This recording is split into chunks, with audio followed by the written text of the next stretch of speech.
ఎన్ని సందర్భాలు ఏం మాట్లాడినా ఎక్కడ మేము ఇంటర్వ్యూ అవ్వకుండా అన్ని వింటూనే ఉన్నాం. దయచేసి వినండి. అవైతే మా వాళ్ళు ఉంటారు. అది కాదు, అది వాస్తవమా అవాస్తవమా అనేది మేము మాట్లాడి చెప్తాం. అది వాస్తవాలా అవాస్తవాలా ఏదో మేము చెప్తాం. కానీ మా సభ్యురాలు మాట్లాడినప్పుడు ఆవిడేమి కొత్తగా ఏమి కోట్ చేసి మాట్లాడలే. మీరు చెప్పిన మాటలనే చెప్పారు. మీరు చెప్పారు అవే చెప్పారు తప్ప ఏమి కొత్త మాట ఏమీ మాట్లాడలే. మీరు మాట్లాడి తిరిగి కోట్ చేస్తే గౌరవ మంత్రి గారు వచ్చి అంత ఆవేశం ఏం పిక్కు వాట్ దిస్ ఇదేనండి సభ సాంప్రదాయం. ఇదేనండి ఎవరు చెప్పారు ఏం పీకారని చెప్పా 5 సంవత్సరాలు మీరు ఏం తీసుకొచ్చారో అడిగా. ఎందుకట్లా మాట్లాడతారు? మీరు లేరు, బయట ఉన్నారు. ఇప్పుడు వచ్చారు హౌస్లోకి. ఇప్పుడు వచ్చి మీరు మాట్లాడతారు. హౌస్లో లేరు, టీవీలో చూస్తున్నారేమో. ఎట్లా మాట్లాడతారు సార్ మీరు?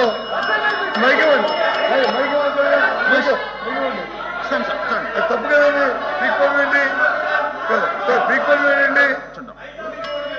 పీక్కోండి వాళ్ళు ఉత్తరం చేయమండి. హౌస్ సమాధానం చెప్పండి.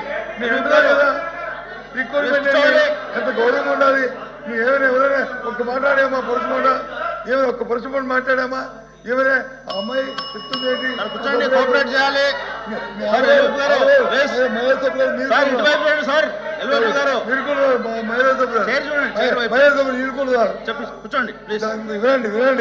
వినండి చెప్పండి. మీరేంటి ఆవిడ ఆవేదన ఏంటి? మీ వాళ్ళు కూర్చోబెట్టండి ప్లీజ్. ఎల్ఓపి గారు మీకు అవకాశం ఇస్తాము. మీ వాళ్ళందరూ కూర్చోబెట్టండి. కూర్చోండి. ఇప్పటికే 2:30 అయింది. ఇంకా 10 మంది మాట్లాడాల్సి అందుకే చెప్తుంది. ప్లీజ్ మీకు అవకాశం మేము రిక్వెస్ట్ కూడా చెప్తున్నాము. ఎందుకంత ఆవేశం ఏంటి? భాష మీద పొట్టుండాలి, ఆవేశం ఉండకూడదు. అధ్యక్ష ఆవిడ ఆవేదన ఏంటంటే మీరు తీర్మానం పెట్టారు. తీర్మానాన్ని అందరూ ఆమోదించాలని చెప్పారు. ఎస్, ఆ తీర్మానంలో ఒక మాట ఉంటే ఆవిడంత ఆవేదన చెందేది కాదు. ఏది? ఆ డిస్ట్రిబ్యూషన్ ని ఏదైతే పెట్టారో దాన్ని తొలగిస్తున్నాం పూర్తిగా అనే మాట ఉంటే ఆ మాట లేదు. ఆ మాట ఉందో చెప్పండి. ఆ తీర్మానంలో ఆ మాట ఉందో చెప్పండి. ఆ మాట ఏముంది? అందుకని దయచేసి ఇప్పటికైనా ఇంకా మీరు మాట్లాడేది మళ్ళీ మేము మాట్లాడాలని మేము చెప్పే ఈ రాష్ట్రంలో ఏ ప్రయోజనం చెప్తాము. ఒక నిమిషం చెప్పండి.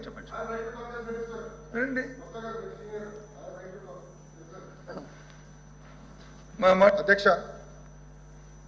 మళ్ళీ చాలా స్పష్టంగా చెప్తున్నా. విశాఖ స్టీల్ ప్లాంట్ మాకు ఎమోషన్ అధ్యక్ష. సారీ బట్ మాకు ఎమోషన్ అధ్యక్ష. It is personal for me. Visakha steel plant అనేది మాకు పర్సనల్ అధ్యక్ష.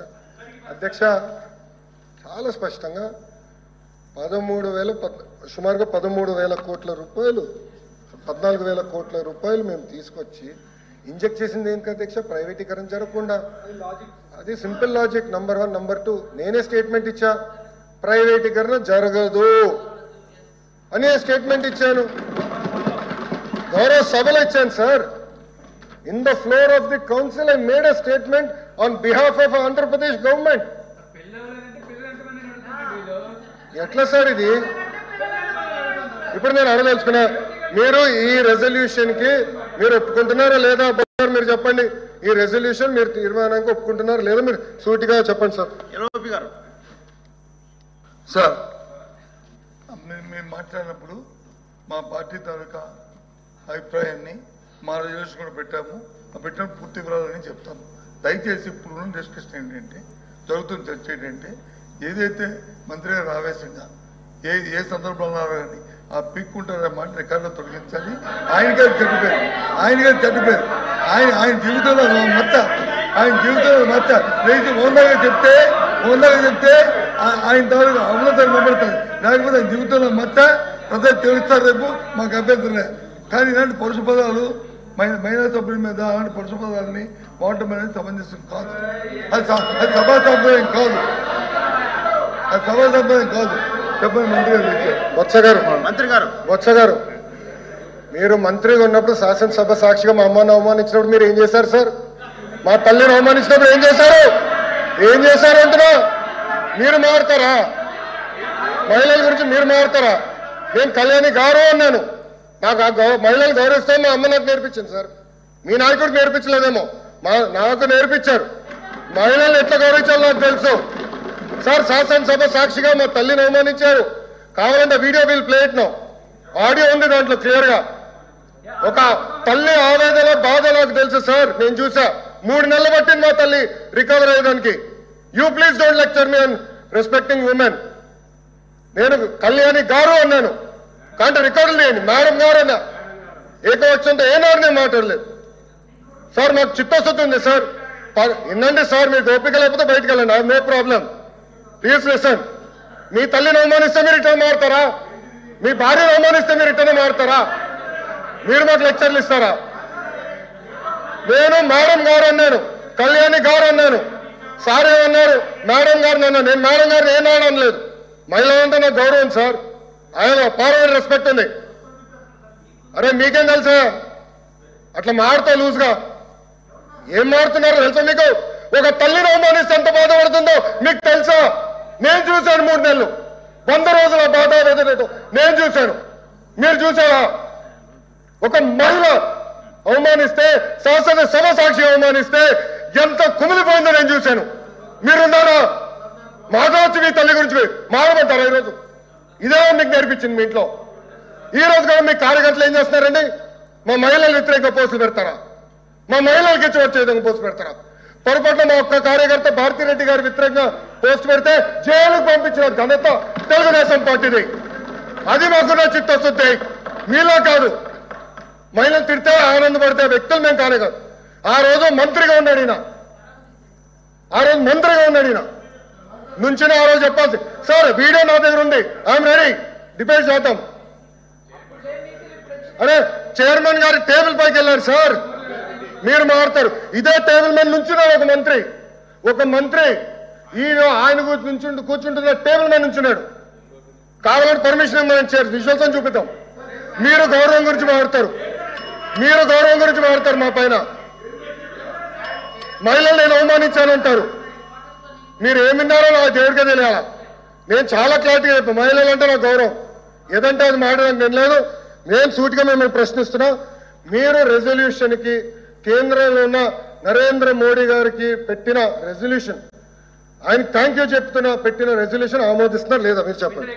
ఎల్ఓపి గారు ప్లీజ్. అధ్యక్ష, మంత్రి గారు మాట్లాడిన దాంట్లో మేము అడిగిన ఇక్కడ జరుగుతున్న చర్చ ఏంటి? వారు వచ్చి వాళ్ళ తల్లి గారిని మాట్లాడిన మాటల్ని ఎవరు కూడా సభ్యసమాజం ఎవరు కూడా అంగీకరించరు. దాన్ని సమర్థించే సమస్య లేదు. ఇప్పుడే కాదు, ఆ రోజు కూడా చెప్పాం. మళ్ళీ చెప్తున్నాం. ఏ తల్లిదైనా సరే ఎవరు నిందించినా దాన్ని సమర్థించే సమస్య లేదు, ఆమోదించే సమస్య లేదు. అంత మనుషులు కాదు మేము. కానీ 10 సార్లు ఆ మాటలు చెప్పుకొని అనవసరంగా ఆ తల్లిని కించపరచడం భావ్యం కాదని నేను సభాముఖం చెప్తున్నాను. 10 సార్లు చెప్తున్నాను. దయచేసి దీని ఇంతటితో విలువించుకోండి. ఆ మాటలను వచ్చి మీరు 10 సార్లు తీసుకొచ్చి దాన్ని రాజకీయాల కోసం ఆలోచించి డిస్కస్ చేయడం అనేది సమంజసం కాదు. మీ ద్వారా నేను నమస్కరిస్తాను. తప్పది. అధ్యక్ష వినండి. ఎవరు లేరు అధ్యక్ష. ఒక కొడుకు ఆవేదన అది. ఒక తల్లిని సభ మధ్యలో ఇది ఇప్పుడు ఈవేళ షార్ట్ డిస్కషన్ ఏంటి? మీరందరూ మాట్లాడేది ఏంటి? జరిగేది షార్ట్ డిస్కషన్ ఏంటి? సబ్జెక్ట్ ఏంటి? నా అమ్మా కూర్చో. ఎల్ఓపి గారు జరిగిన విషయం చెప్తాను. ఇప్పుడు మంత్రి గారు అడిగారు. కూర్చోమ్మా. ఇంకా కదా చెప్పు సార్. చెప్పరు. నేను మాట్లాడి కూర్చో.